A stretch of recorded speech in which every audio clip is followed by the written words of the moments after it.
Life Management Science Labs would like to acknowledge that we live and produce this podcast on the traditional lands of the Wurundjeri people.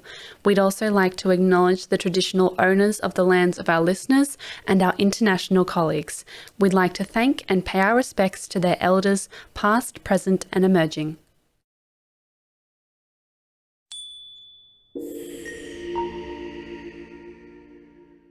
Hello everyone and welcome to Bouncing Back, the Personal Resilience Science Insights podcast produced by LMSL, the Life Management Science Labs. We are champions of life management science, providing structured insights informed by science and inspired by practice on key aspects of conscious living. Each week we bring you scientific and practical insights on each element with the expert knowledge of professionals in the field. Let's get started. Hey everyone, and welcome to Bouncing Back, the Personal Resilience Science Insights podcast. I am your host, Tia Harmer, and today I'm joined by Danielle Arigo, Associate Professor of Psychology at Rowan University. Today's topic addresses social comparison and its uses in intervention for behavioral change. Let's get started. Hi Danielle, how are you? I'm doing well, thank you. How are you? I'm good, thank you. How's the weather where you are? It was actually gorgeous today. So I am in southern New Jersey in the United States, and we're on the East Coast, just south of New York. But it was a gorgeous day here today. Oh, that's so nice. Yes, we have been blessed with good weather for the first time in so long. The sun is shining today, the clouds, and it's blue sky, and it's just like, oh, it's so nice because it's been like Lovely. torrentially raining here, like flood level rain here. Oh, So we're no. like, so everyone's really grateful that we finally got some sun. But thank you so much for being here. So you're a professor of many things, as I've read, and you've done a lot of research in the area of social comparison, which is what we're going to talk about today. But before we get started, for those who don't know you, do you mind explaining who you are and what it is you do? Absolutely, yeah. So professionally, I go by Danielle, but please call me Danny. So I'm Danny Arigo.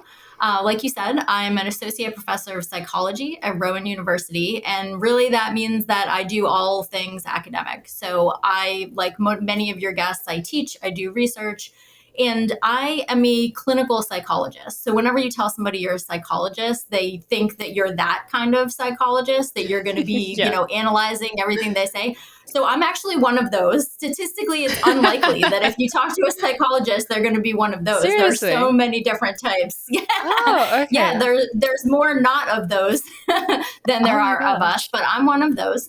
And I have a license to practice the way that a lot of practicing psychologists do. So I do have a degree that allows me to focus on mental health problems and helping people build up their strengths to deal with difficult times, depression, anxiety, things like that.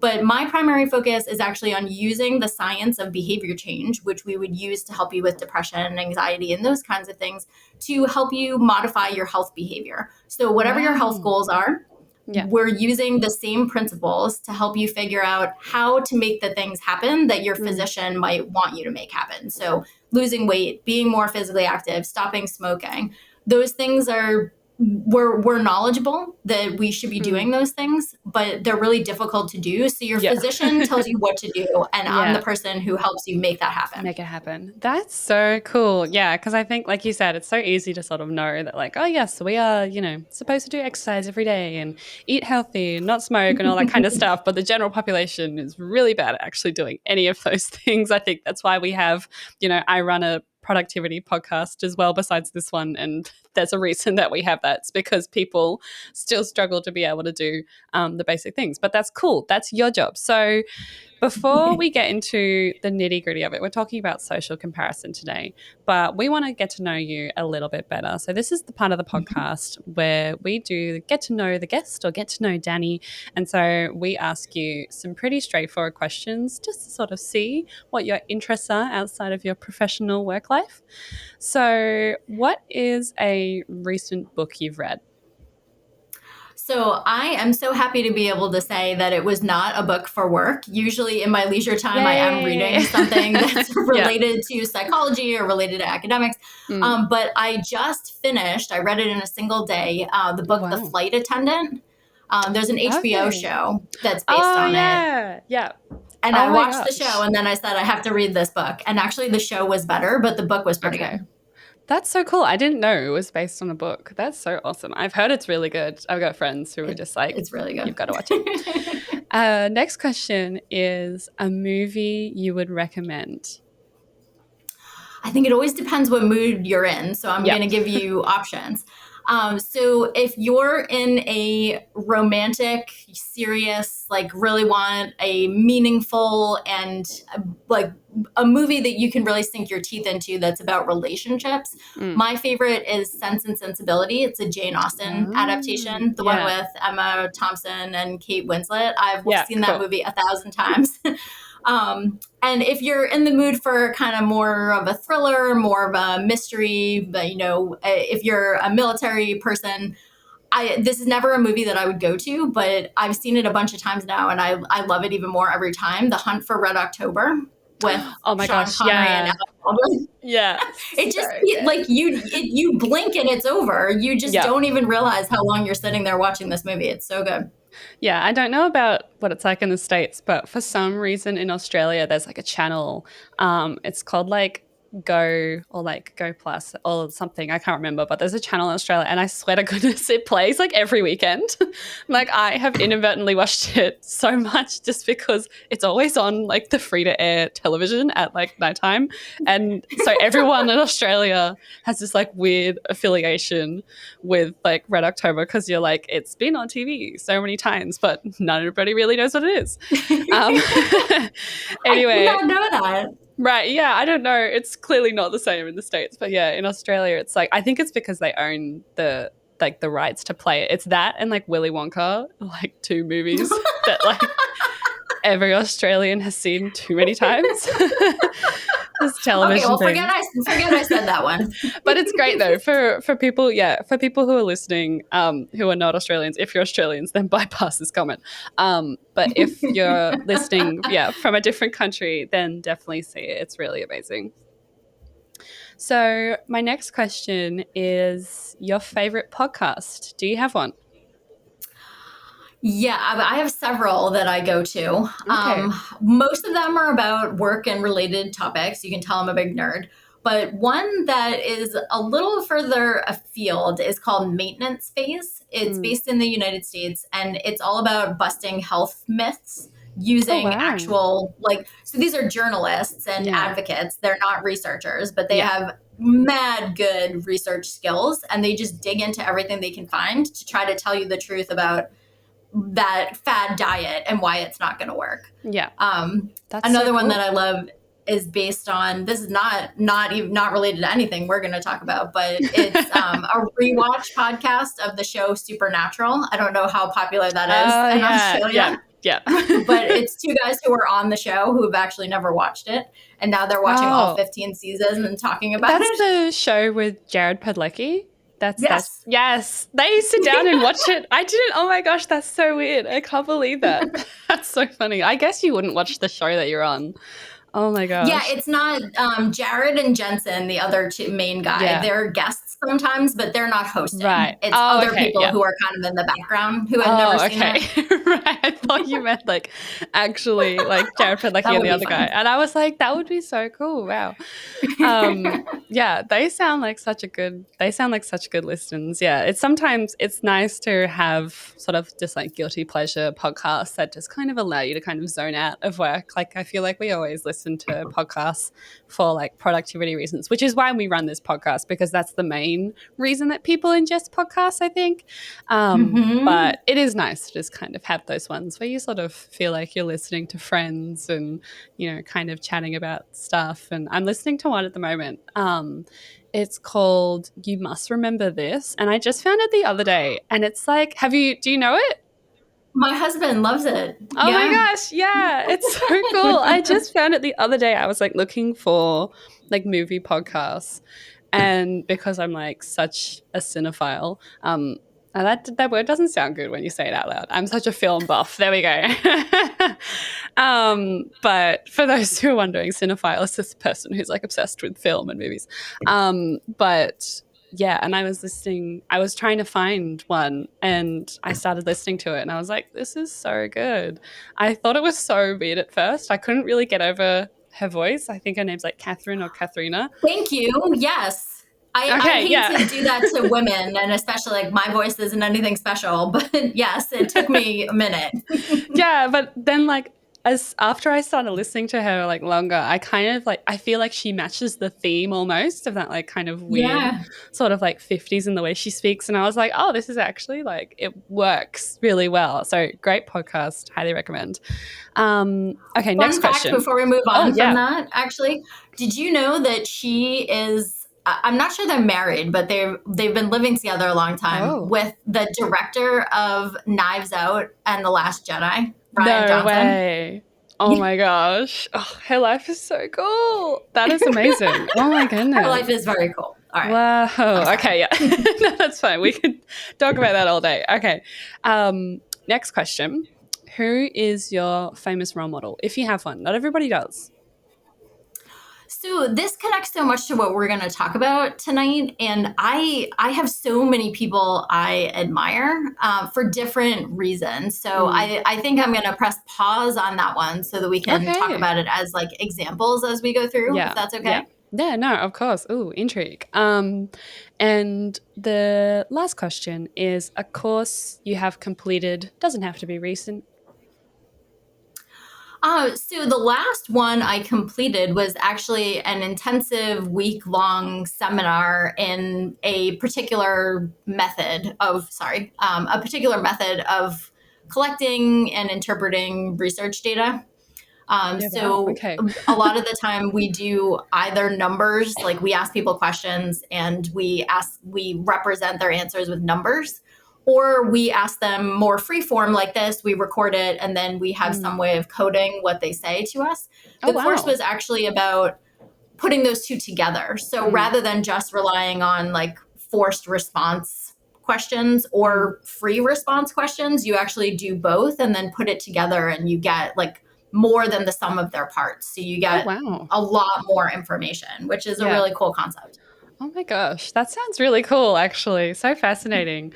So, thank you for answering all those questions. We're going to get into it now and sort of discuss, we're here to talk about social comparison and the effects it has on our personal resilience and sort of that behavioral intervention. But before we get started, for our listeners, Danny, how would you define personal resilience?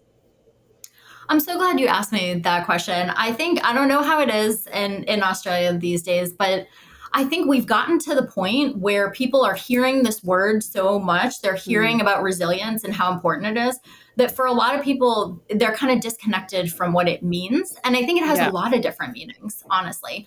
When I hear the word resilience, I tend to think of a combination of distress tolerance and perseverance. Yeah. So the ability to keep going when things are difficult, really broadly, like over the course of years or your whole lifetime, that would be kind of your global resilience quotient. But also in the moment, like as we go through the day, we have moments that are really, really difficult. We don't want to be doing whatever it is we're supposed to be doing at that moment. And resilience is the ability not to pretend that that doesn't exist or to put a smile on everything, but just to be able to push through that and get to the next step and stay consistent with our goals. So we know what's important and we don't rely on whether or not we feel like it in the moment. If I only did the things I felt like, lots of stuff wouldn't get done. Like I wouldn't be taking out the trash, right? But I know how important that is. And so even if I don't feel like it, if I'm not motivated, I'm going to do it anyway. And I think there's a lot of that goes into resilience, just being able to keep going when something isn't really working for you, to figure out what isn't working and move forward, whether that means you take a different road or you push through and just, overcome the circumstances. But it's complicated, right? There's a lot that goes into it that I think at this point we can overuse the term, and that's not the term's fault. Yeah. That's our fault. Yeah. No, I totally agree. And I kind of want to touch on something that you brought up in terms of um, people thinking that it kind of makes you like immune to adversity. Like there's that misconception that a lot of people think that being resilient means that you have this like weird sort of like morbid tolerance towards like certain things. And depending on what field you're in, obviously that kind of thing can sort of occur. But, it's not healthy most of the time. But why do you think a lot of people believe that being resilient means being immune to adversity? Often I think it's because we only see the results. We don't see the process. So when we say, oh, look at this person, they're so resilient, it's Mm, because they're successful, because yeah, they've already done the resilient things that have led them to a positive outcome. We didn't always get to see how hard they had to fight internally and externally to get to yeah, that yeah. point. So it's something we do with social comparison. We'll come back to this, that we see people's outsides and we assume that that's all there is, and Mm, we don't really get what's on the inside or what it took to get to that point. And I mm, think in some ways, for people who really deserve the characterization of being resilient, the idea that that meant it wasn't hard, that they just like sailed through it, yeah, it really sells them short. Resilience is like, no, definitely. Mm, it wasn't easy. I got here in spite of my circumstances or in spite of my mm. own like getting in my head, and I pushed through that somehow. Yeah, definitely. I think you've touched on something really interesting there in terms of we only see the results and not really like the process of being resilient, because sort of being able to be vulnerable with yourself and be resilient and understand like, okay, this is hard, this is difficult, but I'm going to like work in a way that's going to allow me to get through or be productive even despite sort of all of these afflictions. And a lot of the time, we don't see that process because it's inside and people are dealing with it. And a lot of the time, it's not verbalized. So you touched on kind of how that relates to social comparison. So for those who want to know a little bit more, how would you define social comparison? So the technical definition is anytime we evaluate ourselves relative to other people. That can mean a lot of different things. So usually when I'm trying to teach people about it, I ask them to think about, well, when was the last time you noticed a similarity or a difference between yourself and somebody else? Did you have thoughts about that? Sometimes these can be so quick that we don't even really Mm. notice they're happening, which Yeah, can make them wow. difficult to deal with. Yeah. But the ones that we notice, the ones we tend to be aware of, are the ones that we have emotions about. So you notice that someone else is where you want to be. And either you feel like really good and inspired by that, or you feel kind of dejected and anxious and like inferior. You're thinking Mm. about, how that person's already doing so much better and you'll never get there. Or Yeah. the opposite way, you're thinking about, oh, I'm so grateful I'm not doing worse like so and so. Mm. Or, oh gosh, my situation could get a lot worse. Here's a tangible example Yeah. of that. We tend to notice the ones that give us an emotional reaction. Mm. Sometimes the ones that don't give us emotional reactions still kind of work in the back of our minds. And Yeah. it's almost like we don't even notice what kind of effect they're having until they build up after a Mm. while. So it's more than similarities and differences, but it's evaluating yourself relative to other people.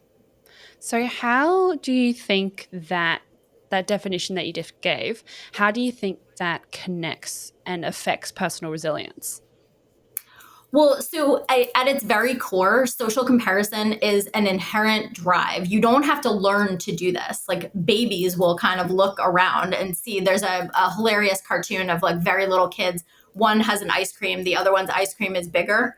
And they're kind of looking at theirs and looking back at the other person's, and they can see that something's wrong. Like, why isn't Yeah. mine as big? Yeah. This is something that is so ingrained in us, in part because it's protective. So this is information. Really, all it is a source of information about how the world works and where we fit Mm. in the world. Yeah. And often it can tell us what's important to us. So if we're feeling bad that we're not already where somebody else is, or we're worried about being in a position that we don't want to be in, that someone else is, it tells us a lot of information about what our values are, what's important to us, where we want to get to, and where we want to strive to stay away from. And I think if we don't have that clarity, it's going to be really hard to be resilient because we don't know where it is we're trying to get to. And it would be easier to just kind of go with the flow, which sometimes can look like resilience. That can be really nice. You're not getting worked up over everything. But if you don't know where you're trying to get to, it's hard to even recognize that there's something that you need to deal with, and you can miss a lot of opportunities.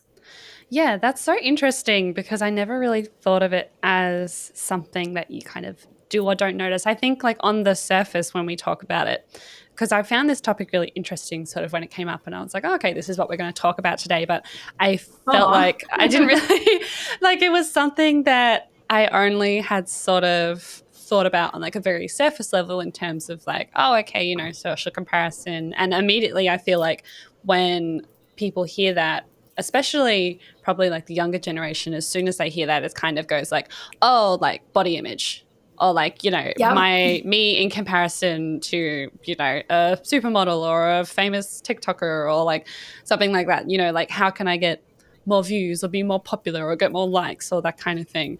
But there's such a more complex side to it in terms of those negative versus positive effects. And I was so fascinated when I was reading sort of about what you do and kind of all this research that my beautiful researchers have given me in preparation for this, that there are those positive sides to it. So that kind of brings me in to my next question. So there's obviously been a lot of studies, as you would know, showing the negative impact of social comparison and sort of how it can be destructive towards emotions and behaviors and self-esteem and, eventuate into a mental health issue. But as you mentioned, there is a lot of evidence showing that it's also beneficial to our resilience and well-being. How and why do you think it affects people negatively? Because I'm so interested in sort of how we can look at social comparison as being like a positive thing. Like, how does that work? So I've always said that if anyone were ever to let me do a TED Talk, it would be entitled "Why Social Comparison is Not the Thief of Joy," or something to that effect. That and it's funny, the way I see a lot of the current kind of popular understanding of social comparison is that it's either all terrible, as you just described, like social media is a perfect example of how bad it can be, right? And that's a lot of what we talk about. But also on the flip side, we treat it like it is the answer, the magic pill for a lot of other things. Like how often do you see leaderboards built into apps and things like that? Or it actually started with like sales teams and having public rankings of their performance. That is the definition of social comparison. Yeah. So on the one hand, like technology companies and businesses especially think that this is like what we ought to be doing all the time. We should be social comparison all the time. But there's also all of this experience that suggests that it can be really negative. How can it possibly be both? The answer is that it really depends, like so many other things in life, and people don't like this answer, but it really depends. It depends on the person, but even more importantly, it depends on the context. It depends on the moment. It depends on so many things about how you're responding to the information that you get. So, like I said, it's information. There's nothing inherently valuable or invaluable about it. There's nothing inherently positive or negative about it. It's a lot of what we do with it. Yeah. And that's not to say that if you struggle with social comparison, that you're to blame and, just fix it. If it were that easy, we wouldn't be having this conversation and I wouldn't have a job. But it does. I think that's a big thing that we miss about it, is that we bring a lot of meaning to social comparison. And if we can pause to figure out how that process is happening, there are ways to make it move in a more positive direction. I also think from a research standpoint, one of our biggest problems is the tools that we use. We have such amazing tools, but we don't always deploy them terribly effectively. And so when we do a cross-sectional survey, for example, I ask you about your social media behavior. I ask you about whether or not you make social comparisons. Do you know that you do is a big question. We can come back to that later. But let's say you find a positive correlation, like those two things are positively associated. A person who makes a lot of social comparisons has a negative experience on social media, like much more so than someone who makes less social comparisons. Well, which one is causing which? And we don't know that from those methods. We just know that they co-occur in the same person. So it could be that social comparisons are causing you to feel bad and have all this negative stuff on social comparison. It could also go the other way. Okay. And I think this is a big big question about depression and anxiety. What's causing what? Are we bringing a lot of negativity to a context where social comparison is rampant? And so, but we would be doing that no matter what the context was. Yep. Or is it really that the social comparison is driving the negative effects? I think as we've progressed as a field, we've gotten much better about teasing that apart. We also need to do a better job in interventions. And I think this is really where my research, I hope, stands out a little bit, or where it's going, that we need to do a better job of helping people reflect on this whole process, understand what it means and doesn't mean, and help them move in a direction that's going to be more helpful for them. Yeah. That's so interesting, just because, yeah, like you said, I feel like the general public, we sort of bring with it this sort of meaning for social comparison. And, it's like, oh, it's bad, it's bad, it's bad. What would be an example of like a positive social comparison or a positive result of social comparison? So you asked me about role models earlier, and this is a perfect example. So if you can identify someone as a role model, it means that you look up to that person, that you might, under ideal circumstances, want to be like that person in some way. Not that you universally want to like make your whole life about being like that person, but there's a quality or a behavior or an achievement that you admire about that person. And typically we don't think of people as role models if we're not seeing ourselves as similar to them in some way. In that way, role models can inspire us to be our best in a particular area. So if you're an athlete and your role model is, I don't even know who the athletes are right now, whoever's playing in the American baseball playoffs. Yeah. And Philadelphia is going to kill me for not knowing what's going on. We're in the playoffs right now. But say you're a baseball player, or you're a dancer, and there's someone you love their style, you want to be like them. Thinking about ways that you already are similar or can become more similar to be like them, what behaviors you can actually implement that are going to move you in that direction, that's a huge positive of social comparison. Or even someone who's just, a friend that you hang out with, or someone in your family who you see what they're doing and you really admire it and you want to move in that direction. It can give you instructions, but also if that person is anything like you, it can give you inspiration. If that person started out where I am, or that person is where I am and they're doing it, I can do it too. Yeah. That's a really positive outcome of social comparison. And we do that all the time. We just don't call it social comparison. Yeah. For reasons. There's also, as I said, like the ones where you're noticing that you're doing better than somebody else. So typically we talk about upward comparison, the ones where you notice that someone else is doing better than you, or you're doing worse, depends on what words you use. But the ones where you notice that you're doing better than someone else, downward comparisons, again, those can really tell you what is important to you and what behaviors to avoid so that you don't end up in a position that you don't want. So social comparisons, again, they're evaluative, but in themselves, they can be extremely instructive, like literally guidebooks for if you want to go here, do these behaviors like this other person. If you want to avoid over here, don't do these behaviors, move in a different direction. Yeah. So I think we have tended to focus again on the outcomes. We have tended to focus on like what this person has or hasn't achieved. If we think more about, well, what did they do to get there? Or what haven't they done to get to a place that we would think of as more desirable? That can be extremely helpful for giving us a roadmap of what we want our own behaviors to look like. Yeah. That's so interesting because you're right. Like, it's not something that I would have pictured as social comparison because we always, like, as a kid, you're always asked, like, who's your role model? And you're like, oh, I'm trying to think of a famous person now, like Oprah Winfrey, or like mine has, like, for ages since I was in high school, like Amal Clooney. I'm like, oh my gosh, she's amazing. She married George Clooney and she's a lawyer, and like, wow.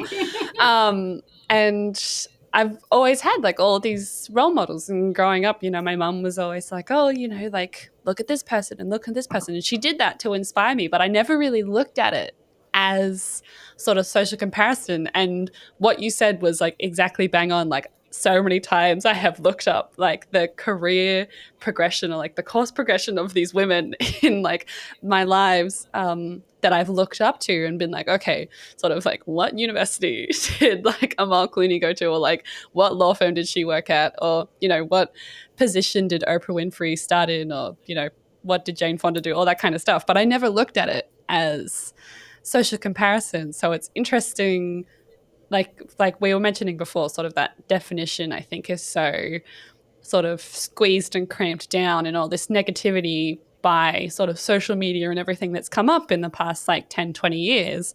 But then there are those nice little positives that start from like such a young age, like from like being like quite literally like a baby and your ice cream's bigger than mine kind of situation.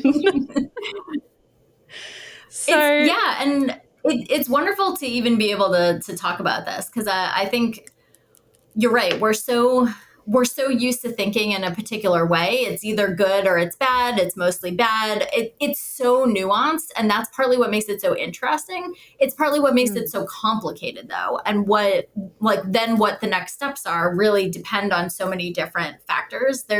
I wish there were an easy answer to, like, if I'm struggling with this, what do I do? But like most things in life, the answer is going to be more complicated, and resilience is like having the patience and kind of stick to itiveness to say, okay, I'm going to find the way to get through this, even though it's hard.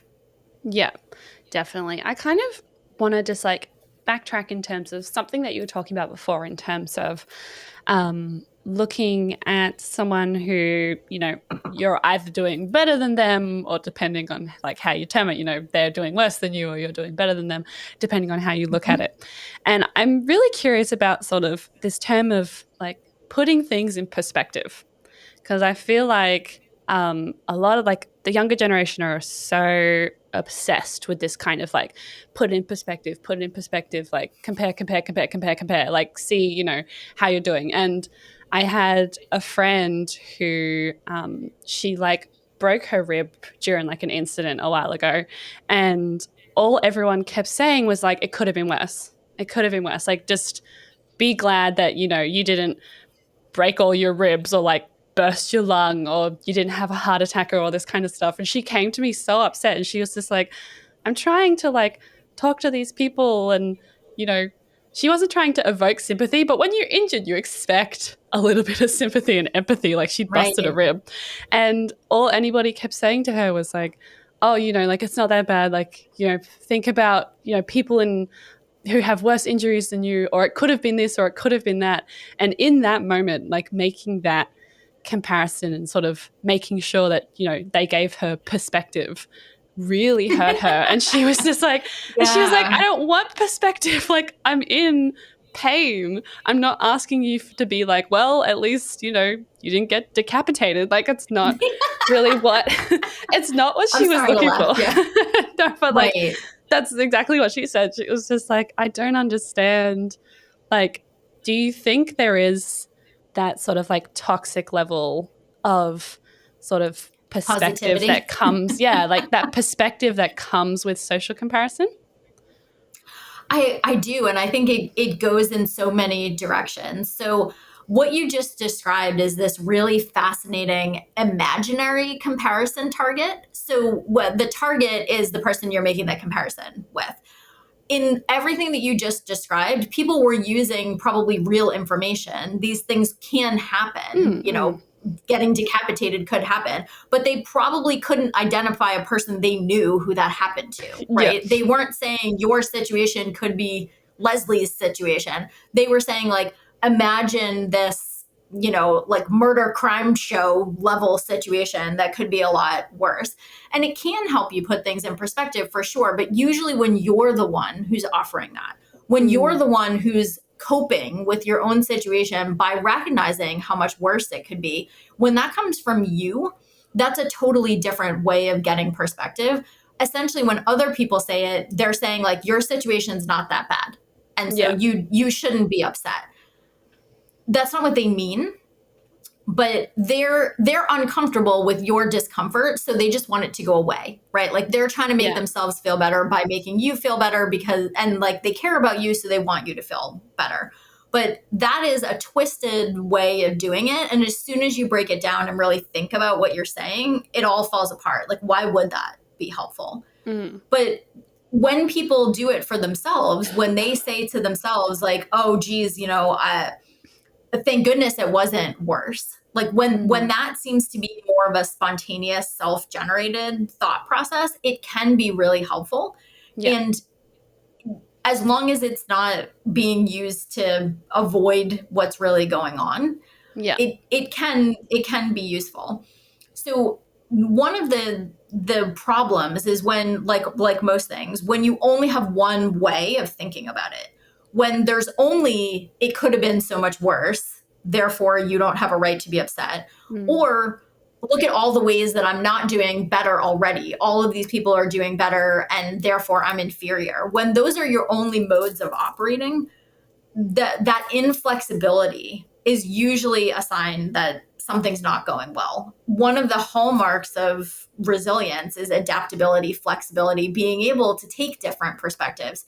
But essentially what you just described is a single perspective that's kind of being forced from the outside. And usually that's not, regardless of whether we're talking about social comparison or anything else, that's usually not terribly helpful as much as it's coming from a good place. Like someone wants to help you. They just don't know what else to say. Yeah, exactly. Like I can see like the intention and like the people who said it, like I understood what they were trying to say, but she was just like, so like, why would you say that to me? Like that doesn't make any sense. And I think, like you said, it's just sort of like people don't entirely know what to do in that kind of situation. So they're like, oh, it could have been worse. Like that's all that comes to it. So how can we optimize the use of social comparison while avoiding the negative consequences?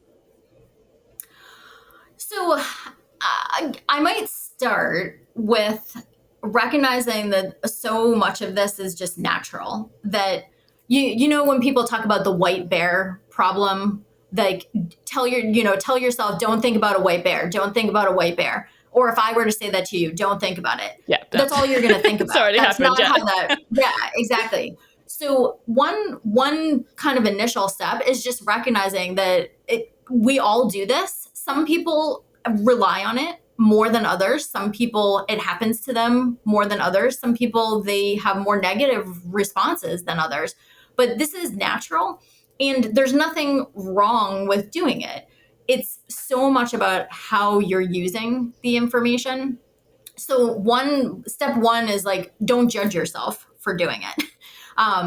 We talk a lot with, like, I talk to clients a lot about there's enough, if you're just trying to deal with your negative emotions, there's enough of that without squeezing it. It's like squeezing imagine a rock as your emotions, but like squeezing the rock is making it that much more difficult to deal with what's underneath because you've covered it with a layer of like tension. Yeah.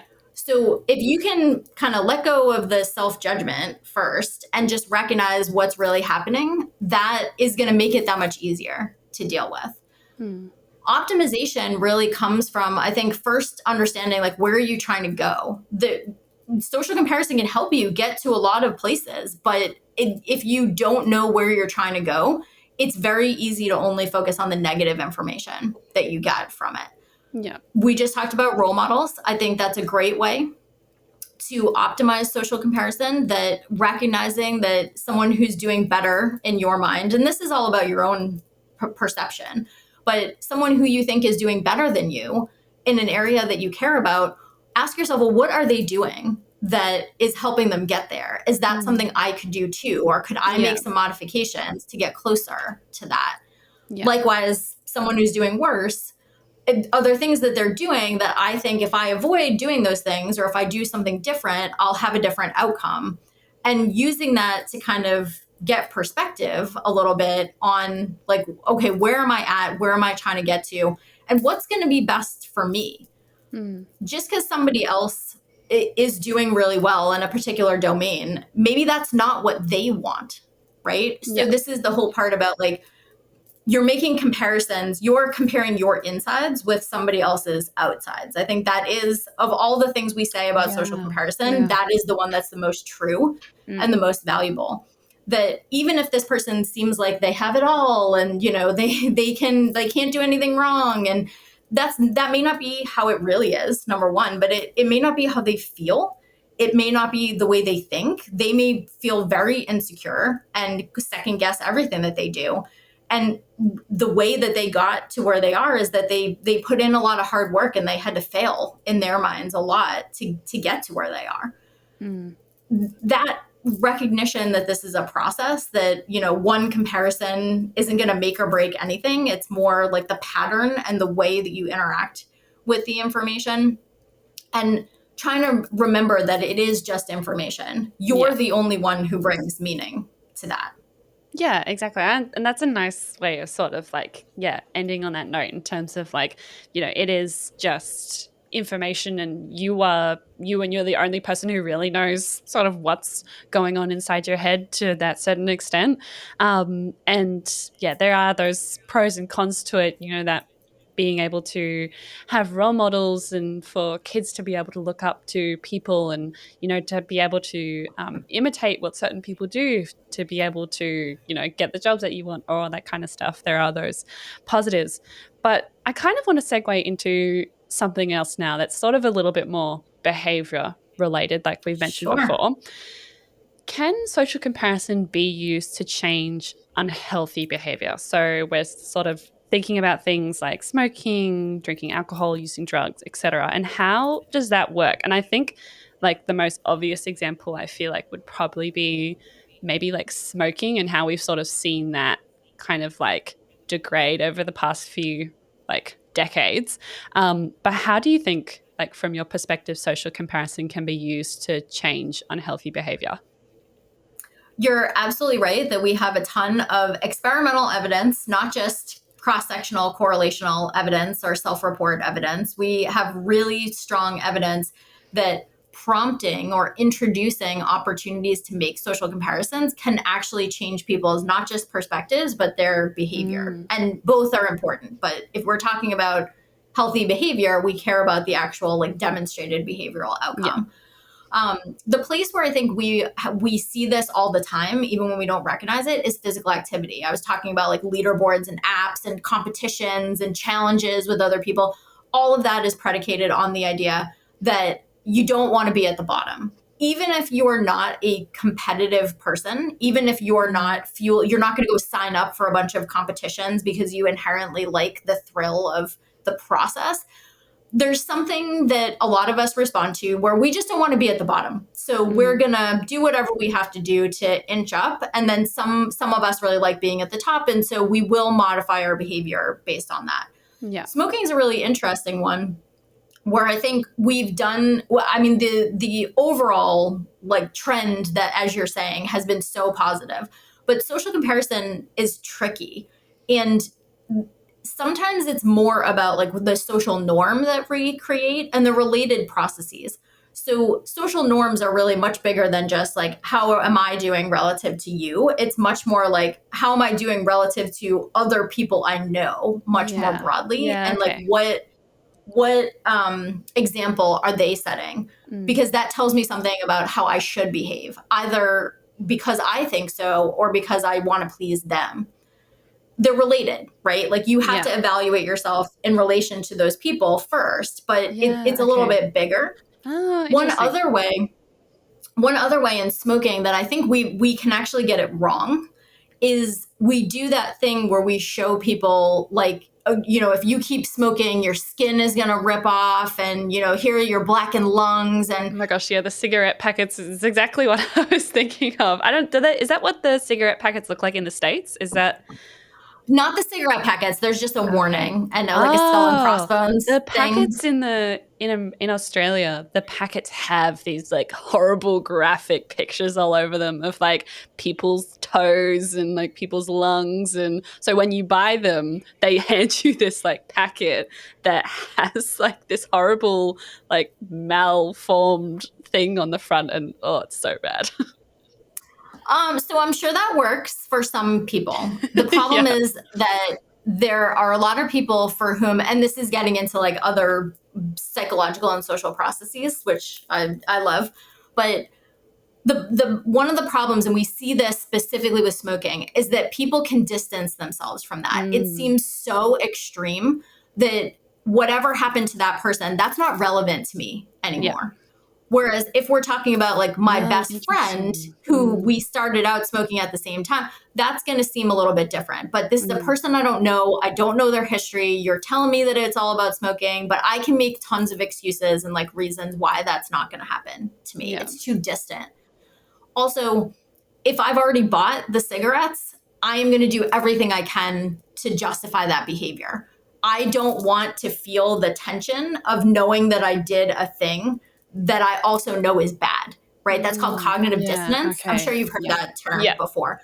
We're going to do everything we can to reduce the dissonance. I can't change the fact that I already bought that pack of cigarettes. What I can do is change the way that I'm thinking about it. So I can like justify that behavior by distancing myself from the person on the label, or by remembering, like, instead of comparing to that person, what I'm going to do is compare myself to my 93-year-old Nana who has smoked for 50 years and she's still alive, and she's genetically related to me. So she's going to be a better comparison target, right?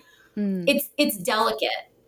And I think this is a big difference between public health and psychology that's focused on health, is that what you do for one person doesn't necessarily always scale up to a population, and vice versa. Like you said, the trend is moving in the right direction with smoking. Like we can't deny that all of these processes together have done so much good for reducing smoking and have saved lives in the process. But there are people, like, we know that there's a lot of evidence that there are people for whom the message goes the wrong way. And it's partly because of social comparison processes. That's so interesting. Yeah, just like looking at how those things are interconnected, and that cognitive dissonance that you mentioned before. It's so right, because you still like, you see the packets and you're like, oh yeah, like that's gross. But then the person like still smokes them and you're like, okay, well, that's something that you just must believe is not going to happen to you. And I find that so fascinating. So when it comes to sort of this behavioral change that comes from social comparison, is there a way that, like, if we want to change somebody else's behavior instead of our own, is it possible to do that without hurting someone's feelings? Wow, that's a great question. So, I mean, as someone who designs interventions, if I'm going to use social comparison, the idea is that I'm going to use that to help people change their own behavior, or to, help them change their behavior. In terms of in our personal life, I think it is a little bit more complicated. One kind way to do it, I mean, you just brought up an example of I'm going to use social comparison to try to get you to gain perspective. That doesn't always work very well. But other ways that we can do it are maybe gently, very gently, encouraging people to think about, like, okay, well, where is it you're trying to get to? Or, what kinds of things are really important to you? Like, a lot of the work that we do in psychology is around values, helping people clarify their values. So not just the outcomes they want, but the ways to live that they find really valuable. And then, okay, who's doing that? Either in your personal life, or a role model, like a famous person or a sports star or a politician, whoever it is. How can you use what they're doing to get yourself a little bit closer to where you want to be? We use this a lot in group interventions, and we have to do it very subtly because we don't want people doing the negative comparisons with each other. But if there are people in the group who are doing really well, that actually suggests that so could you. You were probably all starting from a similar place. And so emulating their behavior is probably going to move you, maybe not to exactly where they are, but is going to move you more in that direction. Other ways that we can either help people with social comparison or use social comparison, I think really have to do with perspective taking in a positive way. Yeah. So reminding people sometimes that, like, well, you know, you don't know everything about that person. Like, maybe it's a lot harder for them than it looks like. If you want to get to where they are, it would be really interesting to know more about how they got there. But helping people reflect on why comparisons are important to them, or why they kind of hang on to or respond to that information, not in a I'm going to psychoanalyze you kind of way. That's difficult to do, and you should not do it without training, and it costs money. It's not free. But at the same time, like, I think instead of telling your friend, oh, it could be so much worse, just asking more questions. Yeah. Right. Not in an invasive way, but just like being more curious about somebody else's perspective can help you avoid saying the wrong thing in a lot of domains, but especially with social comparison. Yeah, definitely. So in general, would you recommend upward or downward social comparison to facilitate behavior change? It depends on depends on the person. It depends on the change they're trying to make. It depends on so many different things. But I think both can be equally helpful. It just depends on what someone finds motivating. You know, there's what is it called? You can probably cut this part while I'm fumbling with my words. But there's a concept in coping. This isn't quite what I was thinking of, but it's the closest thing, where either you're the type of person, or you're in a set of circumstances where you're going to try to approach something good, or you're in circumstances of the type of person where you're going to be motivated by avoiding something bad. So if you're more in the camp, temporarily or otherwise, that avoiding something bad is going to be motivating, using downward comparison is going to be really helpful. If you're more the type of person or in circumstances where approaching something good is going to be more motivating and focusing on, like, here's all the good stuff I'm going to get, upward comparison is going to be more valuable. Okay. Interesting. But one of the reasons why I think a leaderboard does work, when it works, and if it works and for whom it works, is that you get both. Right? You get to see, and it's dynamic. It's not just like you get one snapshot of information. Things change as your behavior changes, and it keeps you, if you're the type of person who responds to this kind of information, because not everybody does, but if you're the type of person who does respond to it, it's continuously changing. It keeps your attention, and you have to keep engaging in the behavior to continue to get the ranking that you want, right? But you also can choose, are you going to focus on how close you are to the top? Are you going to focus on how far you are from the bottom? Are you going to focus on how close you are to the bottom? It's like a glass half full kind of thing. Yeah. And when you have choices, this is something we know from a lot of research, like my research in particular. People who struggle with making health behavior change in particular, they don't really like to only have one person to compare themselves with, because then it seems like a competition and only one person is winning. When there are more people and you're just ranked with a bunch of people, you can choose what information is going to work for you best at the moment that you're encountering it. And I think preserving choice, preserving the ability to reflect and to use the information in a way that is going to be valuable. If we don't have those opportunities, we're usually going to just do whatever the default is, and that's usually going to be bad, like with social media. Yeah.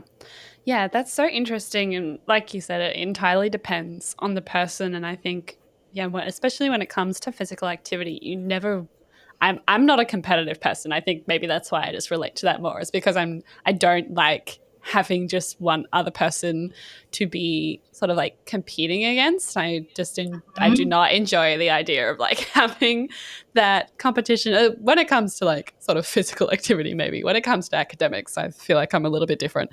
But think I can get a little bit more competitive in that field, but maybe that's just because that's my area that I feel more confident in.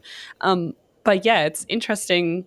I think the idea of leaderboards and sort of being able to see, yeah, are you closer towards the bottom or are you closer towards the top? And it's kind of like this is like a really random anecdote, but it's sort of when you're playing like Mario Kart like with other people. And I got two little brothers, so this is like something that occurs fairly like frequently, is my aim is just to not come last. Like Yeah. my entire goal is just to not be like 12th. Whereas my brothers are like, we have to be first, or like at least in the top 3. But if I like don't come 12th, if I come 9th, I'm like, yes, I won in my head.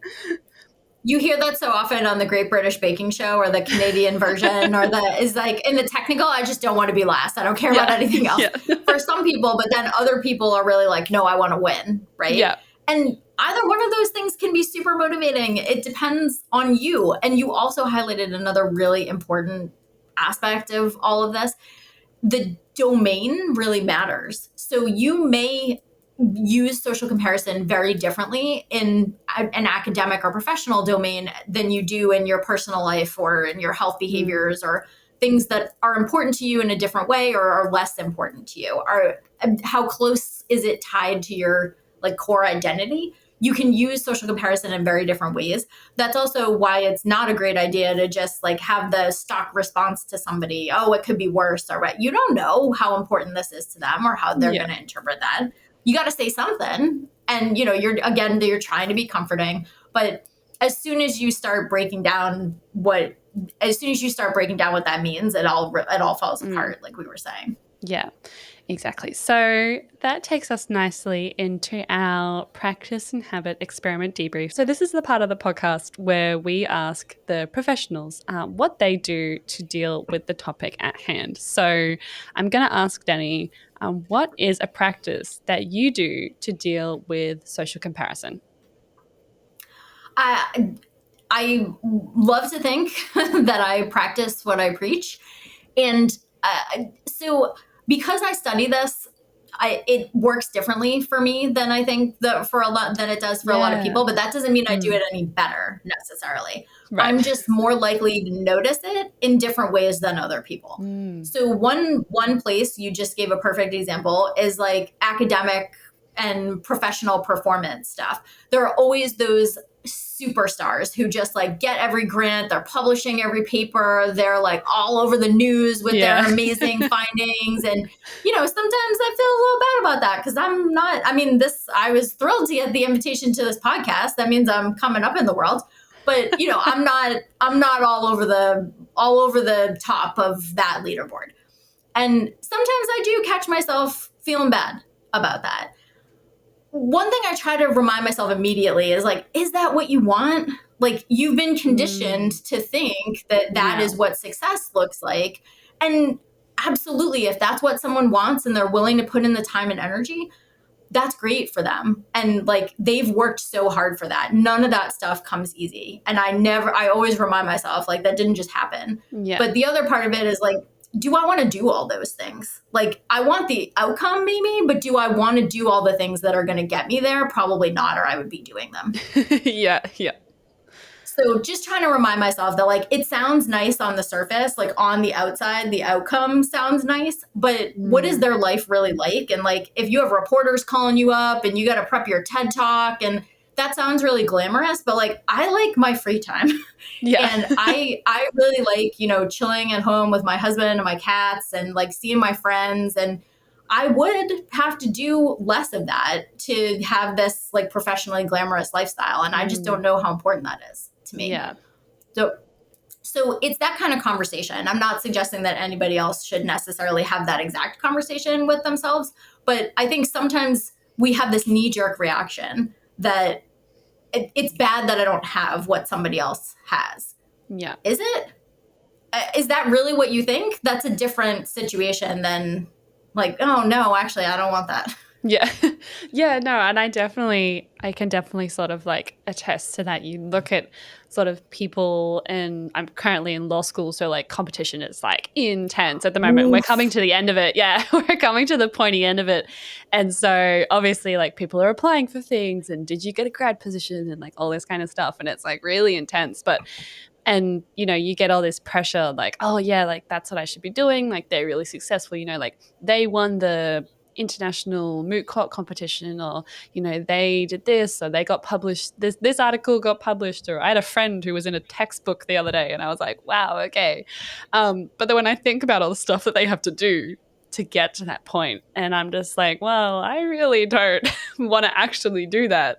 Like I am maybe like jealous of their success because that's what I've been told what success looks like, but it's definitely not something that I'm aiming for. Like, they got the grad position and I'm like, oh, dang, like they got it. But then I'm like, I don't want to work at a corporate law firm. Like, that's not my aim.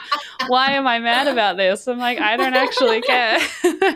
So, sort of like, yeah, having that perspective, like, is it actually what you want, and kind of, is it actually something that aligns with your values and your goals? And think about how your life would be different if you had to be doing that, and the pros and cons of it. And sometimes the answer is like, yes, I really want that. I'm willing. I've been trying so hard and I don't have it. That's a different conversation you would have to have with yourself. But I think that's a smaller percentage of the time than we think it is. Yeah.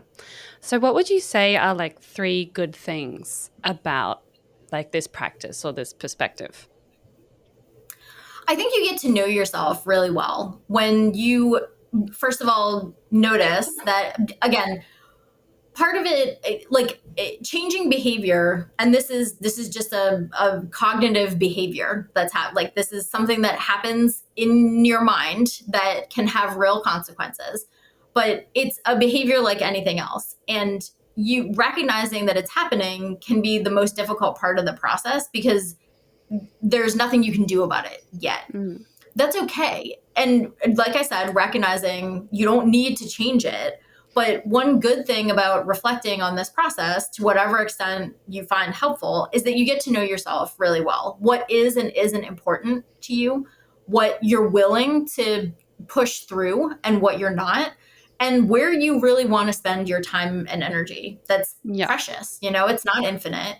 And when you have these conversations with yourself, they go faster the more you have them. And then like over the long term, you have to have them less frequently. But if you pause for a few seconds and have these conversations with yourself, you can really figure out what it is you want and make it easier for you to drive forward and make good decisions that are going to get you there. I think you also learn a lot about other people because you have the capacity to have these conversations and to reflect with other people on how this works for them, if you choose to do that. But we hear a lot that, especially women, but not exclusively, we hear a lot that there are these like just conversations that are rampant where you mentioned before, like seeing a supermodel or like seeing someone really attractive and immediately feeling bad about that. That's a place where social comparison actually works a little bit differently than what I've been talking about. We won't get off on a whole tangent about that. But, what is it that seems desirable about that? And are there other ways that you can achieve the desired outcome that don't necessarily require you to modify your eating and exercise behaviors if that's what it would take for you? What is it that you're really looking for? And I think we can help each other have more productive, healthier conversations if we just take a couple seconds to think more deeply about what it is we're saying and what it means. More importantly, what it means. So those are only 2 things, I think, but they're meaty. Do I think that, no, I think that kind of sums that up nicely.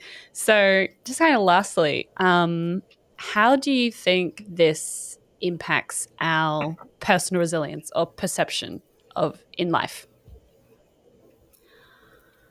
I think in ways that we don't always recognize. So there are a lot of people who recognize that there's something wrong, that they're dissatisfied because they see other people who have the outcomes they want and they feel bad that they haven't already achieved that. Like we said when we started out, you don't necessarily know what it took for that person to get there. But if that's really important to you, if you see that person as a role model, you can actually use that as a roadmap potentially. Like, what law school did this person go to, and what job did they take, and those kinds of things can really help you put thoughts into action. And resilience, like I said, my perspective is that it's all about what you do in difficult moments. It's not about making things look easy or taking the easy road. It's recognizing that, like, on a grand scale and in the moment, things are not necessarily always going to be easy, but that doesn't have to dictate your behavior. Yeah. There are times when you can't change the circumstances, right? And so it's a good time to just back up and let it be.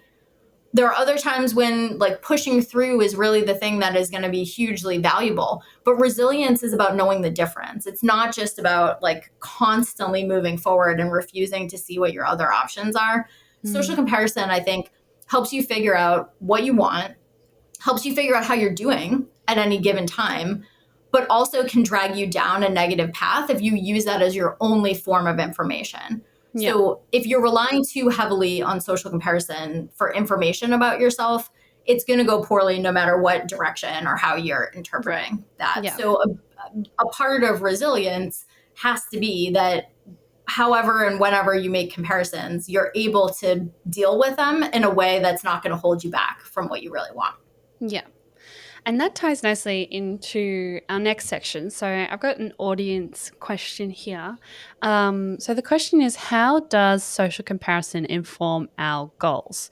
How realistic do we need to be when it comes to setting goals in comparison to others? That is a great question. And I would love to ask this person so many more questions because I think the best answer is going to be personalized. Yeah. So one way that social comparison can work against us is when we see there being only one acceptable set of goals because that's what everybody else is focused on. And if that's truly what you want, that's great. But only if you've also had the opportunity to consider what else is out there and what is going to be valuable to you. I didn't say what's going to make you the happiest because sometimes, like, you won't be happy on the path, but the journey is what is important. And so you're willing to be temporarily less happy than you could be to get there. So I think a big part of social comparison is like, well, what are my options? What could my goals be? And then how do I know if these are reasonable goals? But reasonable depends not only on what other people are doing and what they think, but also where you're starting from. Yeah. There's in health behavior, we always talk about, like, small steps to get where you're going rather than trying to change 15 things at once. Let's change something small or one thing at a time. Let's really get a handle on that. Let's get confident with our ability to maintain that over time. And then we can take something else on. And I think part of resilience might also be knowing your limits as far as, like, how many different things you can possibly be working on at one time before you just collapse. So the social piece helps you with, like, what are my options? But it can restrict you if there's only, like, if what you see around you is that there's only one set of options. Yeah. I kind of, like, want to just, like, discuss this a little bit more in terms of when it comes to like, being realistic. Like, let's say you have a goal, but, like, what is achievable for you may not sort of, like, how do I word this? Maybe cut that bit up. What was I trying to say? When it comes to being realistic about your goals and what's achievable for yourself, when do you think people should start to step back and maybe be like, okay, I'm looking at this person and comparing myself to this person? You kind of touched before on, like, you want to be a Victoria's Secret model or something, and, for you and your body type and that kind of thing is not entirely achievable. But, like, just talking about goals in general, when do you think people need to kind of like have a step back and be like, okay, as much as I'm like comparing myself to this person and I've seen the path that they've taken and all that kind of stuff, that is not going to be achievable for me. When should people like start to think about that? Yeah, so this is a great place to bring in the concept of temporal comparisons. So we talk a lot about comparisons with other people. Equally valuable can be comparisons to where we were at a previous point in time. So think about the most difficult thing that you've ever put your mind to and like worked really hard on and what the outcome was. If that's comparable in terms of what you're going to need to do to get to the place where this other person is, that's a good sign that you're at least willing to put in the work. It's not a guarantee you're going to get to the same place, but if that process is similar, if you know in yourself that you have like committed to things before and seen yourself like really push and achieve things that maybe even other people didn't think you were capable of, that's a really good sign that whatever you're trying to do next is going to be equally successful. That being said, on the other hand, if you're thinking about, okay, well, what would it take to get to where this other person is? And at what point in my life have I ever been willing and demonstrated that I would do that I would put that kind of effort and commitment and time into something? That's a good reality check. If you can't identify a time or a situation where you have even come close to what you think it's going to take to get to that place, maybe it's not impossible, but then what? How are you going to bridge that gap for yourself? I do think we do people a disservice when we tell them like anything is achievable if you just put your mind to it. It really depends on what it is you're trying to achieve, and that doesn't suggest that you shouldn't dream big. Absolutely, you should, but big doesn't have to be the biggest. Big can be a different place that's really, really valuable to you. So again, it's really more about the process. Success isn't just about the outcome, and resilience isn't just about the outcome. It's so much about the process.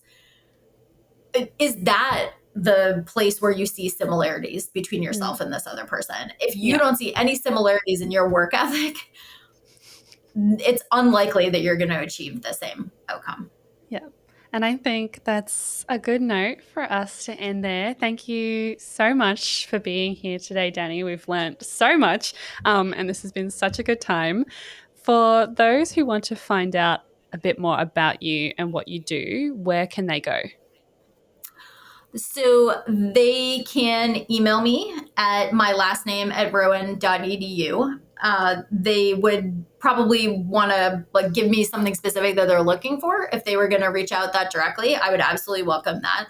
But I also have a faculty page at Rowan's psychology department. I have a lab page that lists our publications. And one thing that I do want to call attention to, for the work that we do, we make sure that you don't have to be a professional to understand it and to get some benefit out of it.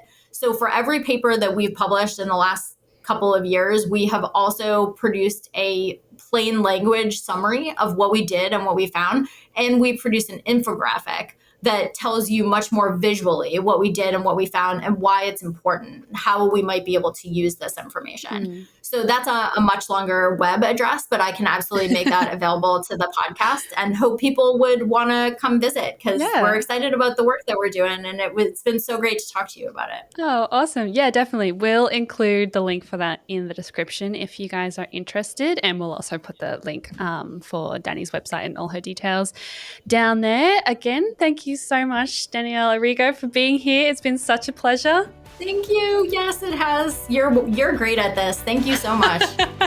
Thank you so much. Oh, I appreciate that. You have been listening to Bouncing Back, the Personal Resilience Science Insights podcast, produced by the Life Management Science Labs. Listen to episodes from LMSL's 10 Life Management Perspectives on Apple Podcasts, Google Podcasts, Spotify, YouTube, or other podcasting apps on your smartphone. If you enjoyed this episode, please consider rating our show, sharing it, and subscribing to our channel, as it helps others find us and us grow to bring you more quality resources. More of our work can be found on our website at pr.lmsl.net, where you can join our movement. I'm Tia Harmer. Thanks for tuning in.